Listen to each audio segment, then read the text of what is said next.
Salut à toutes et à toutes, c'est Grincheux. Aujourd'hui, on se retrouve pour une toute nouvelle vidéo. Après la vidéo réaction en résumé fort de Dragon Ball GT, j'avais envie de faire une vidéo sur pourquoi j'aime beaucoup cette série. Qu'est-ce qui fait que moi, un gars qui a vu plus de 500 animés, adore Dragon Ball GT plus que les autres séries? Et c'est ce que je vais faire. Je vais vous parler de ces arcs de Dragon Ball GT, des raisons, des choses que j'aime énormément dans Dragon Ball GT, au point que c'est ma série préférée. On va pas perdre beaucoup plus de temps, on va tout de suite passer au premier sujet, l'arc début Baby Vegeta. Alors cet arc c'est celui qui introduira Baby, mais c'est pas le truc qui m'importe le plus là. Si, c'est important pour plus tard dans la vidéo, mais là c'est pas important. Parce que c'est un arc au début qui est très centré sur Pan. Alors d'abord on va faire un petit topo de l'histoire de l'arc. Goku, Pan, Trunks, voyant Guile désespéré et triste, voyant sa planète, se décident de s'y rendre pour lui faire plaisir.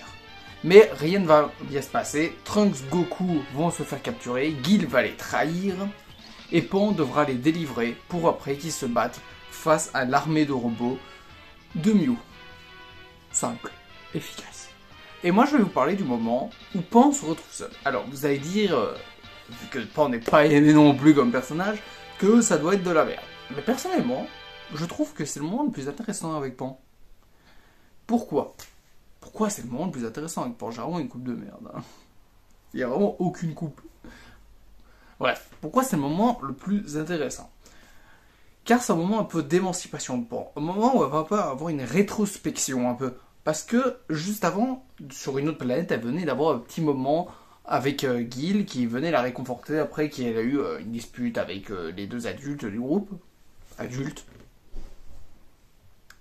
Et Guile venait la réconforter, donc elle venait vraiment de se rapprocher avec ce robot, et le voyant qu'elle l'a trahi, et ben déjà ça fait un gros choc pour elle, où elle doit réfléchir par rapport à ça, et en plus elle doit se débrouiller seule, car Goku et Trunks ne sont plus là pour l'aider. Et donc on a tout un moment où elle va même s'infiltrer, elle va se battre contre différents robots, et il y a une scène qui aurait pu tout changer si Toriyama n'avait pas eu la flemme de faire un design.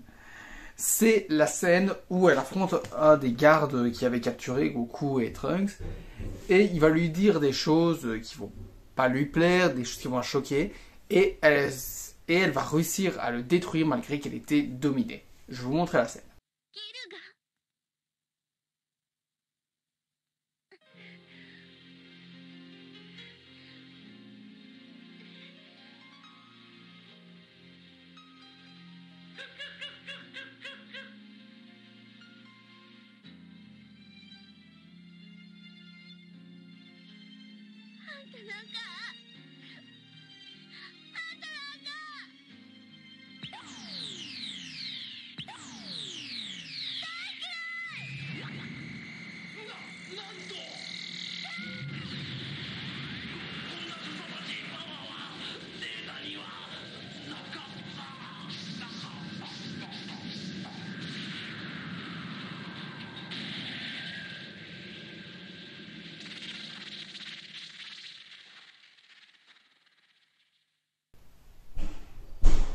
Voilà la scène.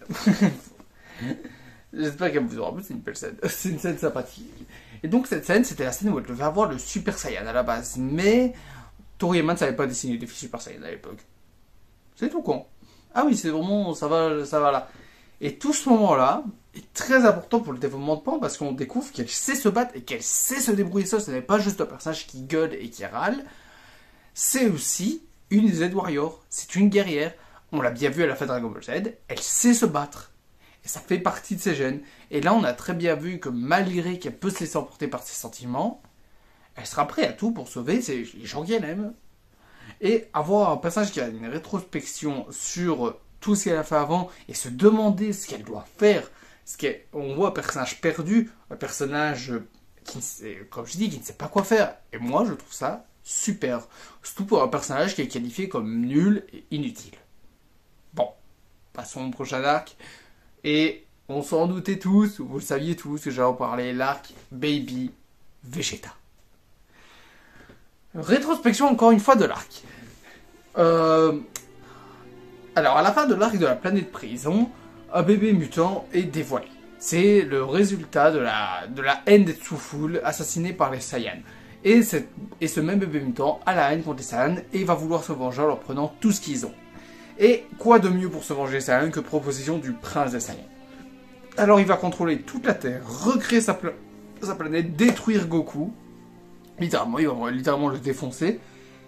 Et va posséder toute la planète. Et écoutez-moi bien. C'est le méchant le plus intéressant de tout ce qu'on a eu dans tout Dragon Ball. Dragon Ball Super, je m'en fous. C'est le méchant le plus intéressant. Et vous ne pouvez pas dire le contraire. On va dire qu'il y a un petit match avec Zamasu, mais je trouve qu'en termes de méchant, de psychologie, il est bien plus approfondi que Zamasu. Car en fait, c'est un méchant qui en est à moitié un, parce que, oui, effectivement, c'est l'opposé, c'est l'antagoniste, du coup, mais antagoniste ne veut pas dire forcément méchant. Je sais, c'est bizarre dit comme ça. Mais un antagoniste, c'est juste l'opposé du héros. C'est la némésis du héros. Et quoi de mieux comme némésis du héros, c'est-à-dire Goku, que quelqu'un qui a tout perdu, sa famille et tout ça, et va vouloir les récupérer. Alors que Goku, lui, il s'en fout pas de sa famille, mais c'est un mec qui est assez éloigné de sa famille, et quand il revient, il voit qu'il a tout perdu, et on voit la réaction de Goku, quand il l'a en face, le fait qu'il a tout perdu. Il n'a plus rien. Tout le monde est contre lui, et il n'a aucun allié pour combattre ça. Et c'est super intéressant.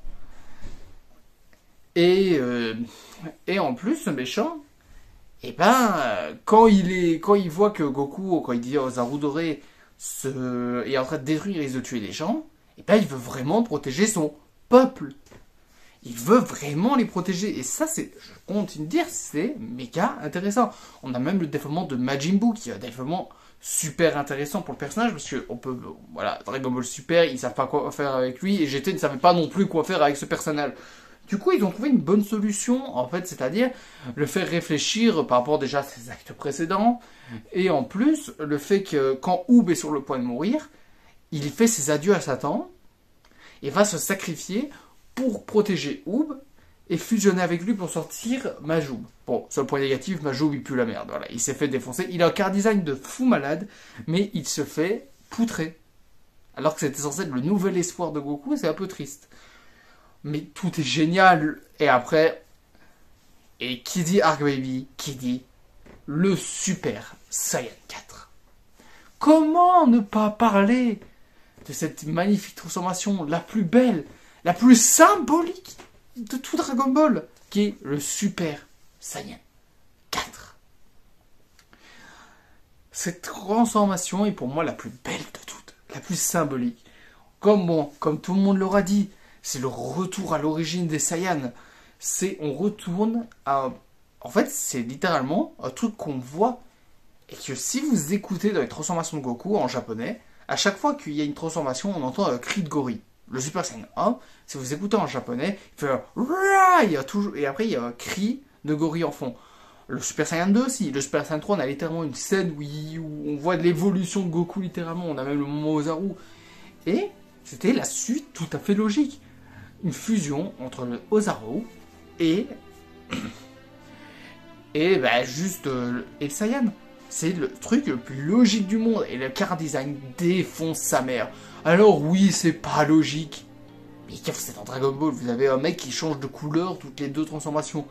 Je préfère un design qui a une cohérence avec l'histoire qu'un design qui est juste « Oh, mais c'est pas logique, il y a son pantalon qui repousse. Oh, mais c'est complètement con. » Qu'est-ce qu'on s'en fout qu'il a son pantalon qui repousse? On en a rien à foutre, c'est son pantalon. On en a rien à foutre qu'il a son pantalon qui repousse. On en a rien à foutre. Et cette transformation tabasse des mers. Et après, on a Super Saiyan 4 Full Power. Bon, qui par contre signifie moins de trucs en termes de scénario, mais que le SCJ a vachement piqué le rituel. Regardez-moi ça. Et ça. C'est la même chose. C'est juste qu'il y a un Saiyan en moins. C'est tout. Ah, vraiment, c'est tout. C'est ridicule. C'est absolument ridicule. Mais cette transformation qui est très bien réussie, à part juste le fait de pouvoir de se calmer en forme Ozaru, c'est juste ça, c'est un peu bizarre parce que Vegeta le faisait déjà, Nappa apparemment sait le faire aussi, ils savent tous le faire normalement chez Saiyan, c'est bizarre ça. C'est la seule partie bizarre, parce que apparemment il faut juste se calmer en Saiyan, un peu maîtriser son Zaru, ce que Vegeta et tout ça, ça le fait. Mais c'est la seule partie bizarre, et comme il y a beaucoup de vidéos, ça c'est cette transformation qui botte des culs. Botte des culs, elle donne juste envie d'être canon. Ça c'est frustrant parce qu'elle ne le sera jamais. Et c'est une transformation qui restera décriée parce qu'elle vient d'une série mal aimée. Bon, même si Super 5 est quand même vachement aimé, mais il a quand même beaucoup de détracteurs. Mais pour moi, c'est là une des meilleures transformations, si c'est la meilleure que l'Ultra Instinct. Là, malgré que j'ai un poster et un truc d'un dessinateur à tableau fait par un artiste. Voilà. Et plus que le Blue, hein. Le Blue et le God, ils vont se faire foutre. Hein. Niveau ce que ça raconte, ils vont se faire foutre. Hein. Ils vont vraiment se faire foutre, celle-là. Mais donc, voilà. Et on va passer au dernier point, qui est pour moi un des plus importants, la fin. Et oui, Dragon Ball GT a une fin. Une fin qui laisse une place à une suite, mais sans Goku ni Vegeta et compagnie. Ce qui était déjà le mieux, mais voilà. Mais la fin où Goku est présumément mort. Après s'être pris une attaque de Omega Shenron. Vegeta va se battre, va se faire défoncer, mais à un bout d'un moment, Goku revient avec un Genki Dama. Malgré toutes les attaques qu'il subit de Omega, il ne bronche pas. Il n'a pas une seule égratignure et balance le plus puissant Genki Dama qu'on n'a jamais vu dans la série. Après cela, Goku est KO à nouveau. Shenron apparaît sans exaucer de vœux et le réveille. Et Goku part sur son dos, disant au revoir à chaque personne qui a compté pour lui durant l'aventure. Et s'endort sur son dos, partant avec Shenron, on ne sait pas où. Après, on suit 100 ans plus tard, un duel entre la nouvelle génération, avec Goku Junior et Vegeta Junior qui s'affrontent, et Pan, devenue très vieille, qui voit son grand-père en train de regarder le combat, et partir. C'était la meilleure fin possible pour la fin du personnage. Déjà, on va répondre à la question. Goku est mort ou pas? Alors pour moi, il est clair et net que Goku est mort. Après, est mort de l'attaque de Omega Shenron. Il est mort de l'attaque de Omega Shenron. Il n'est pas mort en partant sur le dos de... Il est mort, et c'était sa dernière action. Et pour moi, Goku, comme on l'a vu plus tôt dans un truc que je ne vais pas vous raconter, mais Goku a valu une Dragon Ball à un moment, et il l'a purifié. Parce que c'était la Dragon Ball noire. Et pour moi, en fait, Goku, il va un peu avoir le rôle de purificateur des Dragon Ball. Et il va servir à ça. Pour moi, et après, il va pas dans le royaume des morts. Parce que quand il serre la main à Piccolo, ce n'est pas au revoir. Parce que s'il allait dans le royaume des morts, ça fait rien. Il allait revoir ses proches au bout d'un moment. Ça aurait pu prendre le temps qu'il faut. Il allait revoir ses proches. Pourquoi ils ne répondent pas à la question si Goku est mort ou pas? C'est seulement d'abord pour laisser le doute, et puis pour moi, c'est parce qu'il n'est pas mort. Il va vers un état un peu au-dessus. Il a un rôle. Le rôle d'utiliser les Dragon Ball pour les purifier. C'est lui qui purifie toutes les parties mauvaises des Dragon Ball. Car Goku est un être pur. Ça a été prouvé plusieurs fois. L'attaque de Deviman, par exemple, qui faisait rien à Goku enfant. Goku, c'est un être pur. On le sait. Et le fait qu'après, ils reviennent sur Terre juste pour regarder un combat entre la future génération, c'est aussi très symbolique. Ça montre vraiment le passage de flambeau qu'on attend depuis des années. Ça montrait le passage de flambeau qu'on attend depuis l'arc Cell. À la base, Goku ne devait pas revenir après l'arc Cell. Ça devait être Gohan le nouveau héros. Et Toriyama a réessayé avec l'arc Buu de mettre Gohan devant la scène. Sauf qu'ils doivent revenir tout le temps. Et DBS n'arrive pas à sortir de ça. Ça doit être Goku tout le temps le héros. Et je trouve ça, c'est le truc le plus symbolique du monde. Et même le AV 100 ans après l'a bien montré. Goku ne va plus se mêler des combats. Malgré que son arrière petit-fils se fait défoncer, il va pas arriver en plein combat. Bon, il va servir un peu de guide psychologique à un moment à la fin. Mais à la limite, c'est le mieux. Ça prouve qu'il est dans un état qui est un peu supérieur au reste. Il est dans un état un peu plus divin. Qui est vraiment divin pour le coup, parce qu'il y a quelqu'un de sa famille, une future génération qui a besoin d'aide, et ben il vient lui donner conseil. Bon, ça c'est dans le AV, donc ça compte pas vraiment. Mais donc cette fin raconte beaucoup, et fait toujours aujourd'hui se poser des questions sur ce qu'elle raconte et ce que ça signifie. Et c'est une des plus belles fins qu'on pouvait donner à la mythologie Dragon Ball Z. On dirait la fin d'un manga plus poétique. C'est une fin qui raconte beaucoup et qui a beaucoup de sens. Rien que la scène où Goku vient chez Kame Sennin et fait un dernier combat avec Krillin avant de disparaître et dire, et au moment où il va dans le royaume des morts dire au revoir à Piccolo, c'est une dernière fois, ça a beaucoup de sens et c'est très beau. Bref, j'espère que cette vidéo vous a plu. N'hésitez pas à lâcher un like, commenter la vidéo. Dites-moi ce que vous pensez de Dragon Ball GT, si vous êtes d'accord ou pas avec ce que je dis. Bye guys, Mina.